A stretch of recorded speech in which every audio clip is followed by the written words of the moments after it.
बहुत लोग इसे व्यवसाय की दृष्टि से भी देख लेते हैं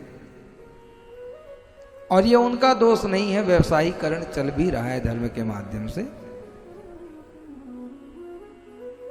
लेकिन मुक्ति पद ब्रजवास धाम का ये केवल मेरा प्रयोजन नहीं है कि हमने मुक्ति पद ब्रजवास धाम को बनाने का कार्य अपने माध्यम से किया। इसने सर्वप्रथम तो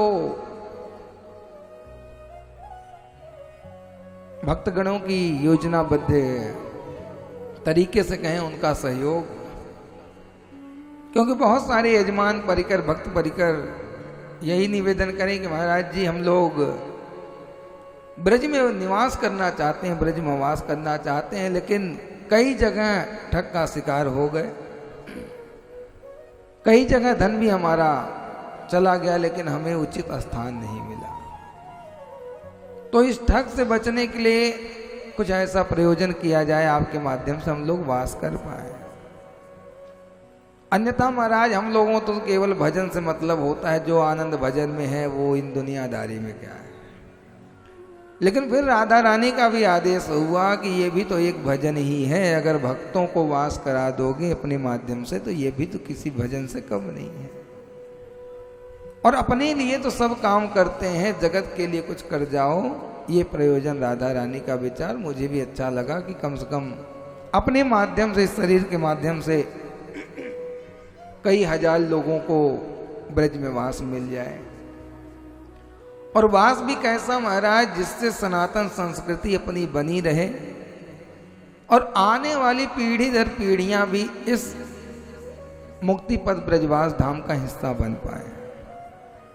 क्योंकि आगे आने वाला समय इतना विकराल होगा कि लोग भगवान का भजन तो छोड़ो, भगवान की तरफ देखना भी बंद कर देंगे। धर्म का प्राय हास होगा, इसमें कोई दो राय नहीं। तो युवांग पीढ़ी जुड़ेगी कैसे सनातन धर्म से, जब उसे कुछ लालच मिलेगा तब। और तो और इस संस्था का एक ही प्रयोजन है कि जो भी कुटिया कक्षा आपके नाम से बने वो केवल और केवल आपकी संपत्ति है, उसमें संस्था का कोई भी हस्तक्षेप नहीं होना चाहिए। जैसा कि आप टीवी स्क्रीन के माध्यम से कुटिया का निर्माण देख रही हैं, कितने ही मॉडर्न तरीके से कुटिया आपको दिखाई जा रही है टीवी स्क्रीन पर। जैसे दिखाई जा रही कुटिया, ऐसे ही महाराज आपको कुटिया मुक्ति पद सेवा संस्थान के द्वारा मुक्ति पद ब्रजवास धाम में दिया जाएगा। जैसे कुटिया बिल्कुल टीवी स्क्रीन पे आपको दिखाई जा रही, कितना सुंदर, अगल बगल बाग बगीचे, एयर वेंटिलेशन की फुल व्यवस्था, पार्किंग की व्यवस्था, मंदिर की व्यवस्था, गुरुकुल की व्यवस्था, चिकित्सालय की व्यवस्था, भोजनालय की व्यवस्था, गौशाला की व्यवस्था, एग्रीकल्चर लैंड की व्यवस्था, यद्यपि सब कुछ परमात्मा की कृपा से मुक्ति ब्रजवास धाम में ऐसा नियोजन करने का है। तो ये सुरम्य वातावरण जब प्राणी को मिलेगा तो वो अपने आप भगवान की शरण में न चाहते हुए भी खिंच जाएगा। और मान लीजिए आपने तो भक्ति कर लिया और आप बना के गए, आपके बाद आपकी पीढ़ी आएगी कि नहीं आएगी इसका कोई जिम्मेवारी नई पीढ़ियों का नहीं समझ लो, नहीं आना चाहती।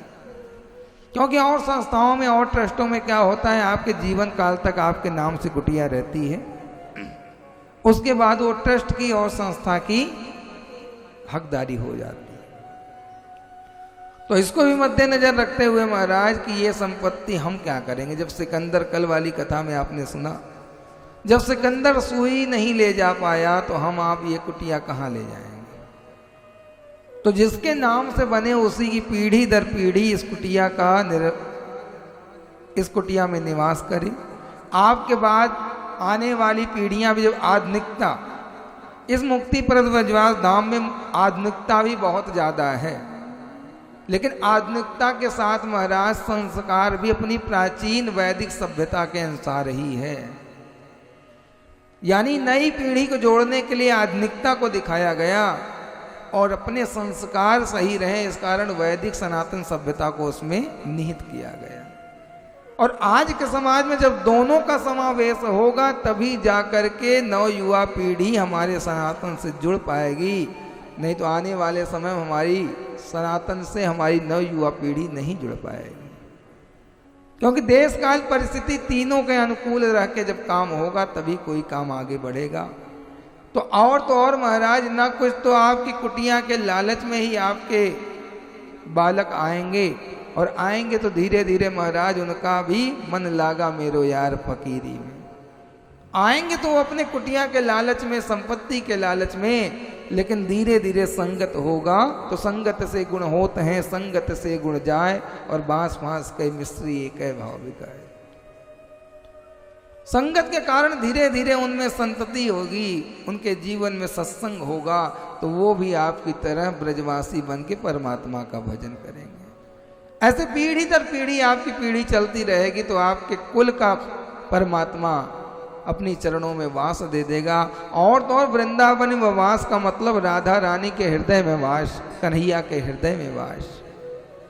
आपका नाम ये समझ लो कि ठाकुर जी ने अपने हृदय में लिख लिया कि हमारा ये भक्त हमारे यहाँ वास करने के लिए ये कुटिया निर्माण किया, इस पे कृपा करके इसको बुला लिया जाए।